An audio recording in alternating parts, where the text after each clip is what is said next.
오늘 우리가 함께 볼 하나님의 말씀은 사무엘상 12장 12절부터 15절입니다. 사무엘상 12장 12절부터 15절까지의 말씀. 12절부터 제가 봉독합니다. 너희가 암몬 자손의 왕 나하스가 너희를 치러 옴을 보고 너희의 하나님 여호와께서는 너희의 왕 되심에도 불구하고 너희가 내게 이르기를 아니라 우리를 다스릴 왕이 있어야 하겠다 하였도다. 이제 너희가 구한 왕 너희가 택한 왕을 보라. 여호와께서 너희 위에 왕을 세우셨느니라. 너희가 만일 여호와를 경외하여 그를 섬기며 그의 목소리를 듣고 여호와의 명령을 거역하지 아니하며 또 너희와 너희를 다스리는 왕이 너희의 하나님 여호와를 따르면 좋겠지만은 너희가 만일 여호와의 목소리를 듣지 아니하고 여호와의 명령을 거역하면 여호와의 손이 너희의 조상들을 치신 것 같이 너희를 치실 것이라. 아멘.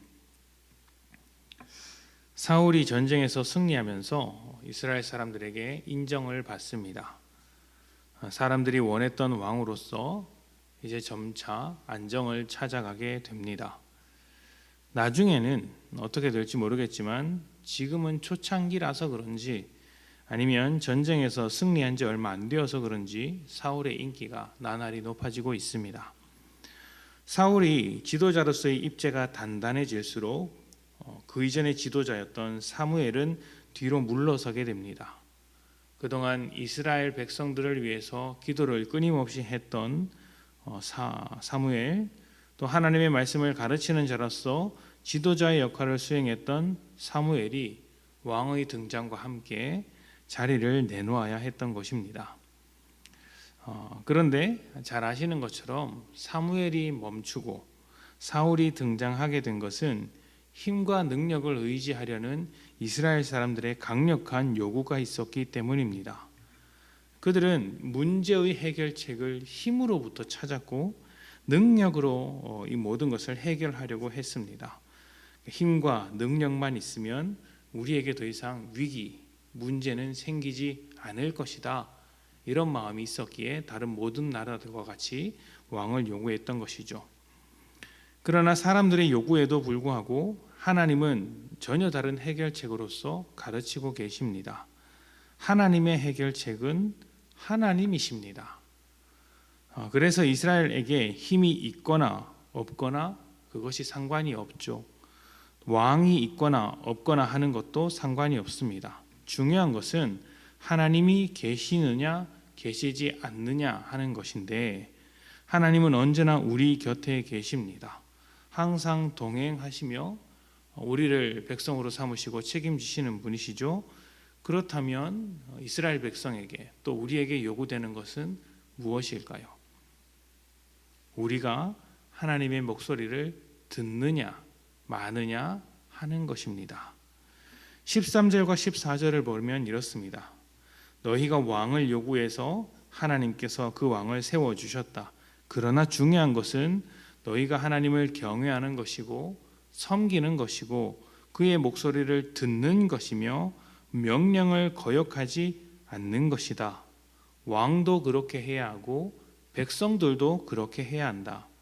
이렇게 말씀을 하고 계십니다. 그러니까 문제의 본질이 어디에 있는지 그 문제의 해결책이 무엇인지를 분명히 가르쳐 주시는 것이죠. 우리 인생의 문제를 대충 보면 그냥 대충 쓱 지나가듯이 보면 표면적인 것들만 보게 된다면 다 힘이 부족해서 생기는 문제 같고 돈이 없어서 생기는 문제 같고 건강의 문제인 것처럼 여겨집니다. 그러나 그 속으로 들어가면 조금 더 깊이 있게 들어가면 영적인 문제고 죄의 문제라는 것을 깨닫게 되죠. 결국에는 하나님과 우리의 관계라는 것을 알게 됩니다. 썩어 있는 것을 도려내려면 뿌리까지 뽑아야 하지 않겠습니까? 뿌리가 남아있으면 또 썩게 됩니다. 인생의 문제는 하나님으로부터 시작해야 하는 것이죠. 하나님으로부터 풀어내지 못하면 그 실패, 내 삶의 문제는 모양이 좀 바뀔 수 있고 또 세기가 좀 달라질 수 있겠으나 반복되는 문제를 겪게 될 것입니다.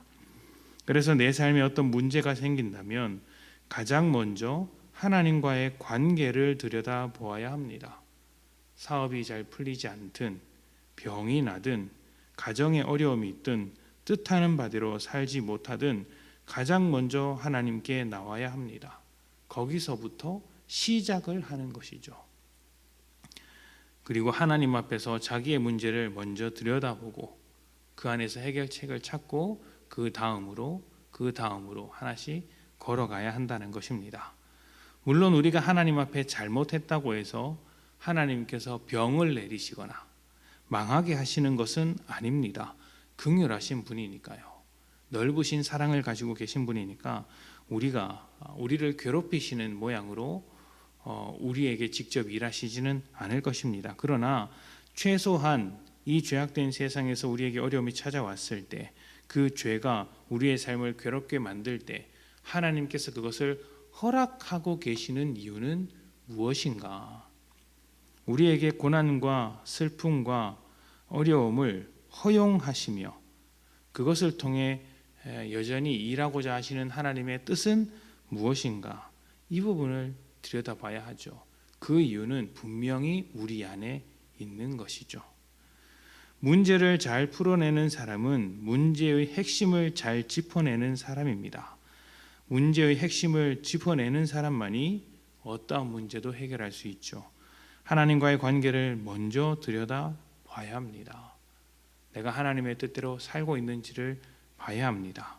어떤 문제든지 간에 그것이 건강의 문제고 사람의 눈으로는 실수로 이제 일어난 일일지 모르겠으나 또 내게는 원인이 없고 다른 누군가에게 원인이 생겼다고 할지라도 우리는 그것을 통하여서 우리에게 말씀하시는 음성을 들을 수 있어야 한다는 것이죠. 그리고 그 안에서 하나님을 물러나게 했던 나의 고집, 나의 죄가 발견된다면 그 고집을 꺾고 하나님의 뜻을 먼저 주장하는 것입니다. 문제를 해결하기에 앞서 문제를 통해 하나님을 알게 되고 그렇게 일하시는 하나님을 알게 됨으로 문제가 해결되는 복된 성도님들이 되시기를 축복합니다. 함께 기도합시다.